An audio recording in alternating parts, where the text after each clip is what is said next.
রয়েছে জগন্নাথ পুরীতে এখন কারেন্টলি কি অবস্থা সবাইকে লাইভ দেখাবো। আমার পিছনে তোমরা দেখতে পাচ্ছ জগন্নাথ দেবের রথ তৈরি হচ্ছে। এই রথ বানানো শুরু হয় অক্ষয় তৃতীয়ার দিন থেকে। রথ বানাতে প্রায় 2 মাসের মতন সময় লাগে। জানলে অবাক হবেন যে রথ বানাতে লাগে হচ্ছে 200 কারিগর, তার মধ্যে 100 জন তো শুধু কাঠের গুঁড়ি সামলাতেই ব্যস্ত। জানলে আরও অবাক হবেন যে 1000টারও বেশি কাঠের গুঁড়ি ব্যবহার করা হয় জগন্নাথ দেবের রথ বানানোর জন্য। রথের পর্ব শেষ হওয়ার পরেই সেই কাঠগুলোকে ব্যবহার করা হয় জগন্নাথ দেবের রন্ধনশালাতে।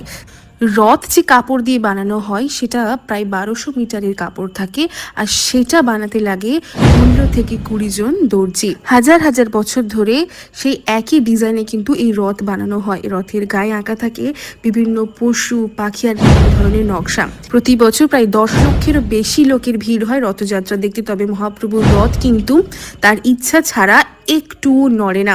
আশা করছি ভিডিওটি অনেক ইনফরমেটিভ লেগেছে। যদি লেগে থাকে যার আগে একবার শেয়ার করতে ভুলো না, আর প্রেম সে জয় জগন্নাথ বলে একদম।